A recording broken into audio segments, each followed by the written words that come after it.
ide-ide besar Presiden tidak kita siapkan perencanaannya yang matang. Itu salah kita semua lah. Tadi saya pagi dilaporin juga, tim makan bergizi juga mengundang Dewan Ekonomi tadi malam rapat dan kita memberikan masukan-masukan. Terpaksa memperbaiki yang sebenarnya tidak perlu diperbaikin kalau kita mulai dari nol. Daerah tahap 3T misalnya. Jadi kita habis waktu bertengkar sesama kita yang sebenarnya tidak perlu terjadi kalau dari awal perencanaannya, studinya dilakukan dengan proper. Jadi masalah kita adalah ide-ide besar Presiden tidak kita siapkan perencanaannya yang matang. Itu salah kita semua lah. Nah, tapi saya berharap ini juga menjadi perhatian kita karena bonus demografi kita akan habis 2038 katakanlah 2040. Jadi kalau itu habis kita hampir pasti kena middle income trap. Pak Prabowo sebenarnya tidak ada yang membenci Bapak. Kita hanya membenci imajinasi terhadap Indonesia yang harus hancur karena apa yang Bapak lakukan. Atau mungkin juga Bapak tidak sadar sedang lakukan. Bapak saya kira harus rendah hati untuk belajar. Bapak harus rendah hati untuk sadar bahwa Bapak ini sebelumnya bukan orang yang lahir dari proses meritokrasi yang jelas. Bapak tiba-tiba lahir sudah di dalam kasur emas, tidak pernah merasakan lapar, haus, sebagaimana yang lebih dari 60% orang Indonesia rasakan. Kerendahan hati itu penting untuk supaya telinganya menjadi terbuka. Tapi sayangnya memang rezim hari ini yang Bapak pimpin punya kesombongan luar biasa, keangkuhan luar biasa. Dan siapapun yang angkuh, Bang, itu pasti akan jadi orang yang sukmun, bukmun, umyun, fahum, layar, jiun. Dia akan jadi orang yang tuli, bisu, buta. Saya terus terang, Bang, sudah berada di fase yang putus asa pada pemerintah Indonesia. Karena rasanya seluruh kanal yang ada tidak bisa menjawab persoalan rakyat. Mereka hanya sekumpulan makhluk yang mengaku manusia, tapi tidak punya rasa kemanusiaan. Di saat rakyat kita lapar, rakyat kita bodoh, rakyat kita tidak mampu mengakses fasilitas kesehatan, justru mereka sedang sibuk berpikir tentang siapa cawapres di 2029. Saya harap penguasa hari ini punya kesadaran bahwa mereka ini sebenarnya hanya buruh outsourcing yang diperintahkan oleh rakyat untuk bekerja 5 tahunan. Jangan pernah merasa republik ini milikmu. Jangan pernah merasa republik ini milik mbahmu. Karena republik ini milik rakyat Indonesia. 280 juta rakyat Indonesia.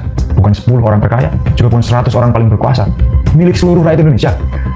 Presiden Prabowo menyampaikan ke beberapa tokoh aktivis yang diundang ke Hambalang, saya akan lawan oligarki. Tapi seminggu kemudian oligarki itu justru dijamu di rumahnya. Ini orang nggak bisa dipercaya, Bang. Apa yang dikatakan bukan apa yang dilakukan. Kita tahu bagaimana cara mudah untuk melawan oligarki. Berpihaklah ke rakyat.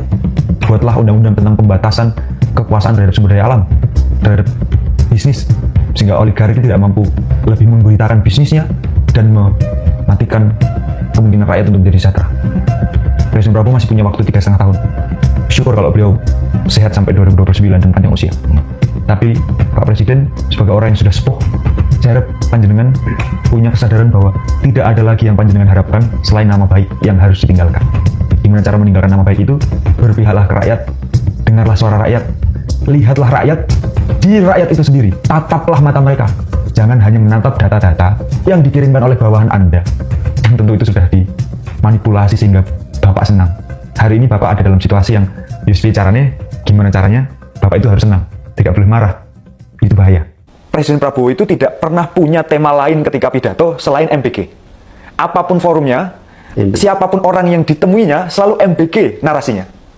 Ini presiden susah kita bedakan sebagai seorang kepala negara dan kepala pemerintahan atau CEO MBG atau ketua panitia MBG. Karena narasinya selalu MBG. Bersamaan dengan itu, presiden tidak sadar atau bahkan mungkin menolak untuk memahami bahwa MBG ini mudorotnya lebih banyak ketimbang manfaatnya. Hal yang paling dasar itu soal pengalokasian anggaran, Bang. Kita sejak bulan September sudah mengkritik bahwa anggaran pendidikan tidak boleh dirampas untuk makan bergizi gratis. Karena makan bergizi gratis sejak awal misinya bukan misi untuk mencerdaskan kehidupan bangsa, tapi untuk mengentaskan stunting, memberi gizi.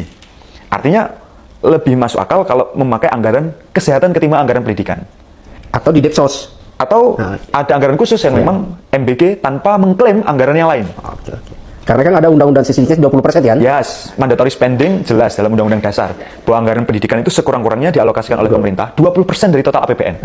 Nah, kemarin di pidato kenegaraan 17 Agustus, Presiden itu menyampaikan, Bang, tahun 2026 kita mengalokasikan anggaran pendidikan terbesar sepanjang sejarah. Karena nilainya itu 757 triliun. Itu kurang lebih setara 22% anggaran APBN kita. Wah, kelihatannya luar biasa. Tapi setelah kita cross-check, 223 triliun itu diklaim sebagai MBG. Ini kan sudah masuk ke pelanggaran konstitusi, Bang. Rezim hari ini memang rezim yang sejak awal lahir karena pelanggaran konstitusi. Halo teman-teman, jumpa bersama saya di Politik Dangi ya. Ini menarik sekali teman-teman. Bagaimana Tio Ardianto ya, seorang aktivis mahasiswa ya, mantan BEM UGM yang sangat berani dan vokal. Ya memang sejak awal ya, bagaimana Tio Ardianto ini ya, mahasiswa UGM yang betul-betul vokal memberikan kritikan pedas kepada penguasa teman-teman ya, terutama program MBG. Dan kali ini yang sangat menarik adalah pernyataan dari Luhut Binsar Panjaitan yang mengatakan programnya MBG ya sangat baik, tapi persiapannya yang kurang matang, kata Luhut teman-teman. Dan ini menarik sekali teman-teman ya. Luhut sendiri memberikan kritikan, pernyataan yang sangat mengejutkan ya terkait dengan program ini. Menurut saya ya, apa yang dikatakan Luhut adalah sebagai bahan evaluasi. Saya yakin bahwa Pak Luhut juga mendengarkan kritikan dari berbagai elemen ya, dari semenjak program ini dicanangkan sampai hari ini ya kan. Dan semoga saja apa yang disampaikan banyak pihak terkait dengan program MBG teman-teman itu menjadi bahan evaluasi bagi pemerintah ke depan ya, apalagi ya Kepala BGN Dadan Indrayana dan dua wakilnya itu ditangkap ya kan. Dan semoga saja ini menjadi bahan evaluasi yang sangat mendalam bagi pemerintah, supaya apa? Supaya ke depan jauh lebih baik lagi teman-teman. Dan kritikan daripada Tio ini kan kemudian akhirnya kan direspon oleh penguasa ya. Saya yakin Pak Luhut juga mendengar kritikan yang diberikan oleh Tio teman-teman. Walaupun di sisi lain ya banyak sekali juga yang tidak senang dengan kritikan Tio, sebab kritikan Tio ini sangat pedas teman.